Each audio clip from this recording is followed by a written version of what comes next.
Kalau dengar kata dark web, apa sih yang kepikiran? Mungkin pasar gelap, hacker, atau dunia digital yang sembunyi-sembunyi gitu kan? Tapi gimana kalau ternyata di balik semua itu ada sebuah perjuangan yang nggak kita duga? Sebuah pencarian tanpa henti buat jadi sah. Nah, di sini kita bakal ngebongkar apa yang sebenarnya terjadi di sudut internet yang paling sering disalahpahami ini berdasarkan buku Robert Wiegel, Weaving the Dark Web. Oke, kita mulai dari sini ya. Biasanya kan kalau kita ngomongin dark web, yang muncul itu rasa takut. Wajar sih, apalagi kalau tokoh sekelas mantan Direktur FBI James Comey bilang begitu. Gambaran soal teroris dan penjahat yang ngumpet di balik bayang-bayang digital, ini emang citra yang kuat banget, yang sering muncul di berita, dan jadi titik awal pemahaman banyak orang. Nah, disinilah twistnya. Buku ini nunjukin kalau di jantung dunia yang kelihatannya liar ini, justru ada obsesi yang mendalam soal konsep legitimasi.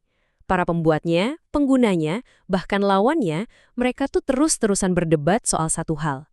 Apa sih yang bikin sesuatu di dark web itu bisa dianggap sah? Oke, biar kita bisa ngerti pencarian legitimasi ini, kita perlu geser dulu dari sensasinya. Pertama, kita bongkar dulu mitos-mitos paling umum soal dark web, supaya kita punya fondasi pemahaman yang benar tentang apa itu sebenarnya. Mitos paling gede itu soal gunung es.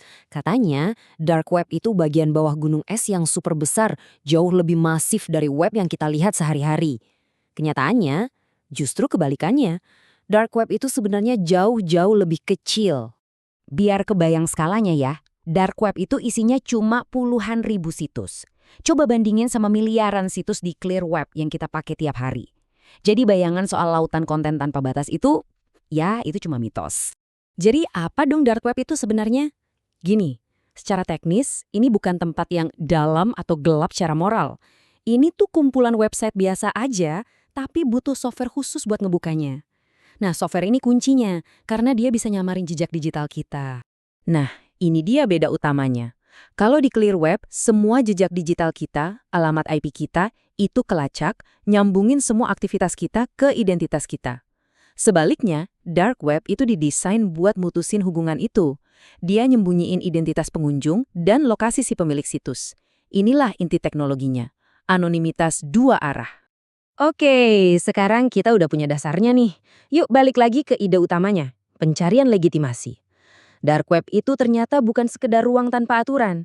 Ini tuh kayak arena pertarungan di mana arti kata sah itu terus-terusan didebatin dan diperebutkan. Nih, coba lihat contoh yang gokil ini.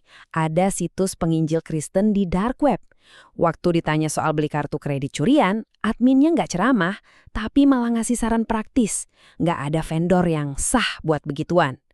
Ini nunjukin betapa dalamnya obsesi soal apa yang sah dan nggak sah itu meresap di berbagai komunitas di sana. Nah, penulisnya nyebut dinamika ini sebagai ujian legitimasi. Ini tuh kayak ujian terus-menerus, di mana berbagai kelompok berdebat soal tujuan dark web itu buat apa, siapa yang boleh make, dan aturan mainnya gimana. Jadi dark web itu bukan ruang statis, tapi arena pertarungan ide yang nggak pernah berhenti. Biar lebih gampang ngertinya, ujian legitimasi ini bisa kita pecah jadi 3 arena pertarungan utama. Kerangkanya ada 3. Pertama, soal negara dan kekerasan. Ini pertarungan soal siapa sih yang berhak punya kuasa, misalnya pasar gelap yang menantang monopoli negara. Kedua, soal kepantasan korporat.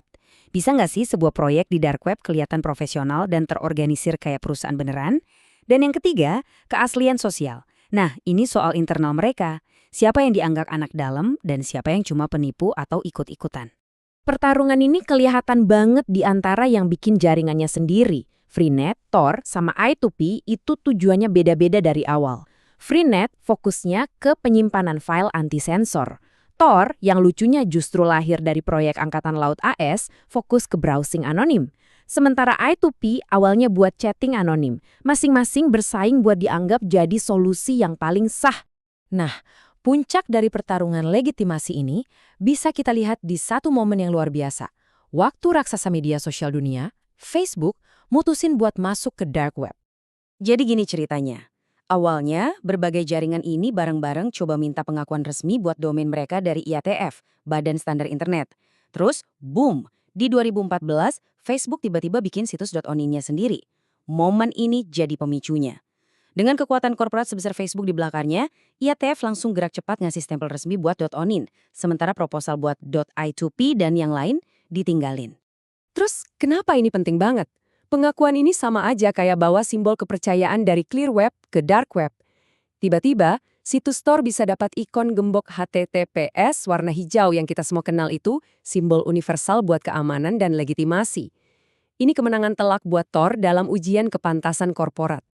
Jadi, pada akhirnya, dalam perebutan legitimasi ini, kemenangan Tor datang dengan mengorbankan saingannya. Dengan gandengan tangan sama kekuatan korporat kayak Facebook, Tor berhasil dapat pengakuan resmi. Sementara I2P yang milih jalan lain jadi makin terpinggirkan. Terus, apa pelajarannya buat kita? Kisah dark web ini ternyata bukan cuma soal dunia tersembunyi yang aneh, tapi juga soal cerminan dunia digital kita sendiri. Nah, ini dia poin utamanya. Semua drama di dark web, soal kekuasaan, kontrol, privasi, dan identitas, itu sebenarnya perjuangan yang sama persis kayak yang terjadi di clear web yang kita pakai tiap hari. Jadi dark web itu bukan dunia alien, tapi lebih kayak cerminan dari konflik-konflik mendasar di internet kita. Jadi, pertanyaannya balik lagi ke kita. Kalau kita ngelihat dark web bukan sebagai dunia monster yang asing, tapi sebagai cerminan dari dinamika web kita sendiri, apa yang kita lihat di pantolan itu? Mungkin perjuangan mereka buat jadi sah di sana justru ngebuka mata kita soal gimana cara kita sendiri nentuin apa yang sah di dunia kita.